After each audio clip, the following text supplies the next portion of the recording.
Halo semuanya, selamat datang kembali lagi di Quotient TV bersama saya Kat Victoria Lim dan ayah saya pengacara Alvin Lim. Pada hari ini saya ingin sedikit berbincang-bincang dengan ayah saya dan membicarakan suatu hal yang agak sebenarnya abstrak. Mungkin kebanyakan orang penasaran dan mungkin kebanyakan orang tidak menyadari tentang hal ini. Jadi yang saya ingin bicarakan adalah kasus-kasus hangat yang tiba-tiba menghilang. Mungkin kita atau saya, kalian, kita pernah lihat di berita, wah kasus ini bisa ada kasus pembunuhan atau apa. Terus kayak setelah beberapa minggu kemudian, kok kasus itu nggak ada lagi ya? Kok tiba-tiba di berita hilang ya? Perasaan waktu itu ada gitu. Jadi saya ingin menanyakan kepada papa saya, kan ada nih kasus hangat tapi nggak berapa lama, beberapa minggu hilang. Nah, itu tuh kenapa bisa terjadi seperti itu? Jadi gini ya, kasus hangat yang tiba-tiba hilang itu kemungkinan dugaan terbesar di situ adalah kasus itu sengaja dipetieskan atau sengaja ditutup. Banyak sekali kasus-kasus seperti itu gitu loh. Jadi inilah permainan-permainan oknum aparat bermain juga dengan oknum media sebenarnya. Jadi ada dua pihak, nggak bisa sendiri nih. Karena kalau oknum aparat dia mau matiin beritanya, tapi kalau oknum medianya terus nanya terus, maka tetap aja beritanya naik kan. Iya. Salah satu contohnya kamu tahu misalnya kasus apa? Nih, kasus TPKS, tindak pidana kekerasan seksual. Tahu nggak kemarin yang kasus Miss Universe? Pernah dengar? Miss Universe, jadi orang-orang yang ikut mau jadi Miss Universe suruh telanjang. Emang iya? Iya. Suruh telanjang difoto, suruh nungging segala pantatnya, boolnya di foto-foto gitu. Dilaporin ke polisi, ke Polda Metro. Ya kan, wah awal itu kan gencar banget. Ditetapkanlah tersangka, salah satu direkturnya dijadiin tersangka di situ. Tiba-tiba, nih sekarang udah berapa lama, udah nggak ada lagi beritanya. Coba cari. Ya? Kasus Miss Universe. Miss Universe itu. Jadi beberapa cewek itu datang ke sana kan, ke Polda Metro, dia laporin. Ada kan? Ada. Nah, jadi disuruh telanjang bukan cuma dadanya doang, pantatnya disuruh nungging, Miss V-nya diginiin, di foto-foto gitu kan. Jadi itu sudah masuk ke dalam delik tindak pidana kekerasan seksual. Nggak boleh itu kayak begitu kan, mengeksploitasi ya kan. Ada unsur pornografinya juga. Nah makanya naik sidik terus ada ditetapkan tersangka. Hilang sekarang kasusnya. Ya nggak ada yang up lagi ya? Nggak ada, lihat aja tuh gimana? terakhir kapan berita terakhir? Oktober kan? Sekarang udah Februari kan? Lagi, ya. Nggak ada lagi yang terbaru. Padahal namanya kalau udah tersangka harusnya kemana? Tersangka harusnya dia ke pengadilan. Ini nggak ada tuh. Nah inilah salah satu contoh kasus-kasus yang sengaja hilang. Gimana Kita nggak tahu ditutup. Nah, cara hilanginnya. Jadi gini, untuk ngilangin ini adalah yang Papi bilang, kerjasama antara oknum aparat dengan oknum media. Oknum aparat gimana? Ya oknum aparat, dia harus stop itu prosesnya. Jadi misalnya dia biasa gunakan oknum lawyer lagi. Oknum lawyer datang ke polisi. Pak polisi, ini kasus ini, ayolah kita 86 lah istilahnya. 86 tuh damai lah istilahnya kan, koordinasi. Bapak minta berapa Pak? Kanit minta berapa? Kasat minta berapa nih? Yang penting ini kasus stop nih, nggak berlanjut nih, ya kan? Dia minta duit sekian, X. Si Kanit minta sekian, Kasat minta sekian, oke. Oknum ya, oknum Kasat ya, Kanit.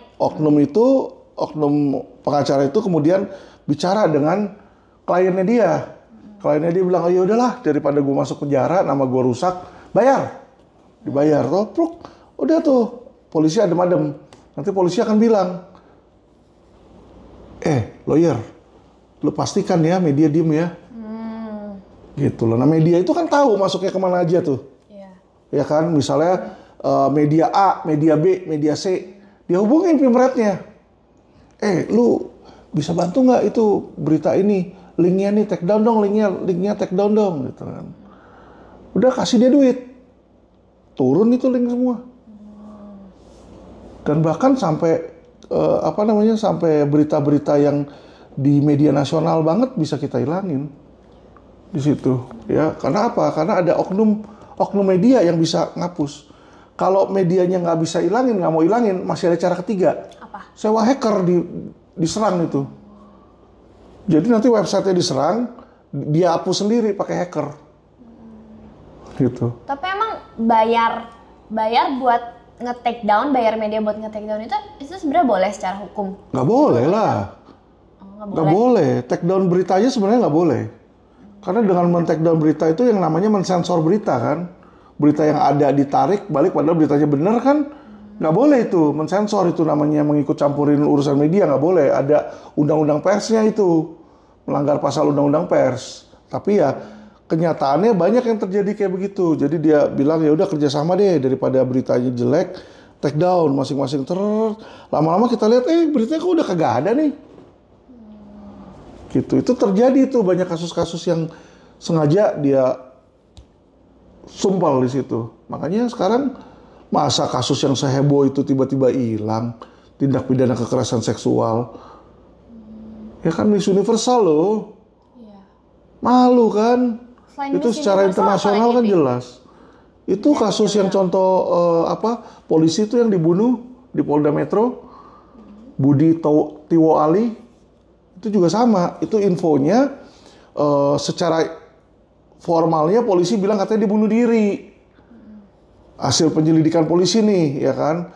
Tapi dugaan orang, rumornya itu mengatakan dia tuh dibunuh karena dia baru masuk menjabat sebagai narkoba. Tadinya kan dia masuk sebagai propam, di bagian propam. Dia pindah ke bagian narkoba.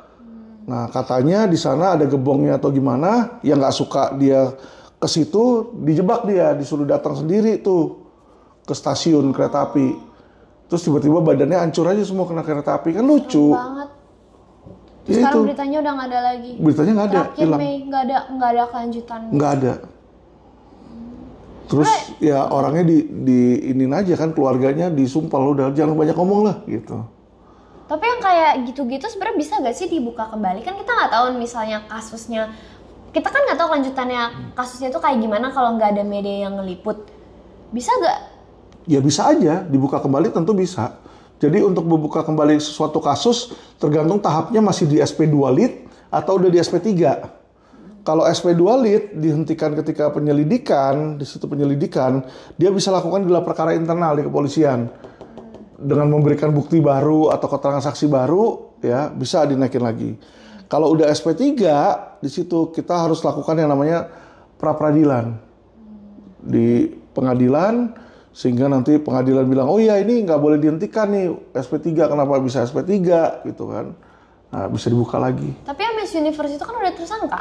Udah tersangka. Terus lanjutannya gimana sekarang? Nggak ada yang tahu. Terus cara tahunya gimana? Cara tahunya ya orang yang berkepentingan nanya ke polisi, kalau polisi mau jawab. Kalau dia kagak mau jawab ya hilang. Makanya itulah. Dan kalau dibilang ya pasti dugaannya ya pasti ada dugaan suap lah, kong kali kong. Kalau nggak ada dugaan suap masa kasus bisa tiba-tiba hilang? Aneh lah gitu kan. Kasusnya bukan kasus melibatkan 1-2 orang loh, ini banyak loh. Miss Universe saya tuh udah belasan loh. Disuruh telanjang, disuruh bugil kayak hewan loh itu, kayak ternak, kayak sapi, itu di situ kan. Itu pasti mereka juga dikasih duit kalau dia mau diem. Kalau dia nggak dikasih duit nggak mungkin diem itu. Kita logika aja lah ya, gitu kan. Masih keluar-keluar sampai sekarang. Ya, dugaan kita ya ke situ lah. Kalau nggak kan pasti orang pertama kali dia teriak kok, dia bilang saya jadi korban gini-gini, tiba-tiba diem. Ya. Kan aneh kalau nggak dikasih sesuatu. Ngerti nggak? Kalau memang dia dari awal dia bilang, oh saya nggak berani lapor. Ya awal pertamanya pun juga kan nggak mungkin lapor. Tapi kalau udah lapor, udah teriak-teriak, udah bagaimana tiba-tiba diem. Sini kan, ya kita tahulah negara Wakanda ini bagaimana. Ya pasti kemungkinan ada dugaan keras penyuapan di situ.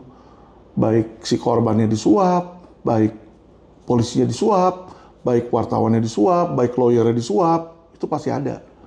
Berarti sebenarnya bukan cuma ada oknum para penegak hukum, tapi oknum orang-orang yang bekerja di media gitu banyak juga yang kayak gitu. Oknum di mana-mana, Nak. Oknum di mana-mana. Makanya kalau kemarin Kejaksaan Agung berantem sama Papi dibilang di Kejaksaan Agung bersih, kagak ada itu sarang mafia, nggak ada itu mafia. Papi nggak percaya karena Mahfud pun juga ngomong di setiap institusi itu ada mafianya, ada oknumnya. Bahkan dia ngomong kok kalau malaikat kerja di sistem kita, malaikat itu jadi iblis kata dia.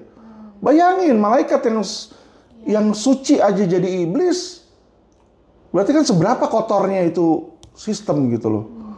Jadi kalau orang nggak mau mengakui ya sulit lah kalau kayak begitu dia hidupin denial. Terus menurut Papi solusinya gimana nih? Biar media-media ini meskipun dibayar gitu, misalnya disogok lah atau gimana, tapi mereka tetap ngegencarin nih, nggak mau stop gitu. Gimana solusinya biar hal itu terjadi gitu, biar bersih lah? Ya kalau ada aparat yang bersih ya bisa bersih, nak. Jadi kalau mereka mau nyogok, tapi misalnya polisinya nggak mau disogok, ya tetap jalan dong. Iya sih.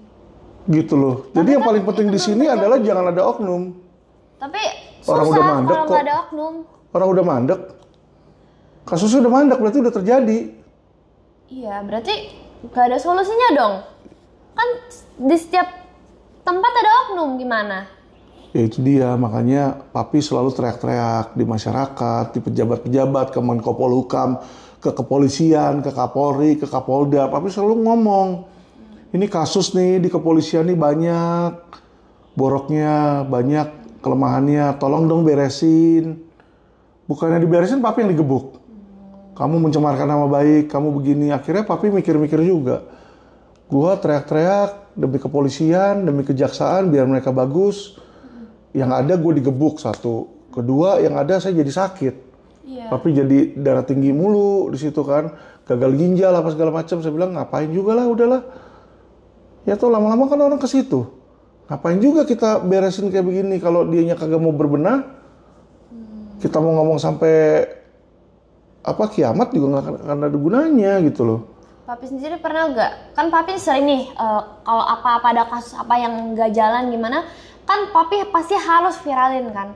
Viralin itu kan lewat media-media nasional. Pernah nggak sih ada info gitu atau gimana dari wartawan media gitu bilang ditutup beritanya dihapus karena ada orang yang terganggu atau gimana, atau bisa tiba-tiba hilang sendiri gitu. Papi sendiri pernah ngalamin? Udah sering lah, waktu itu investasi bodong kan begitu, nak.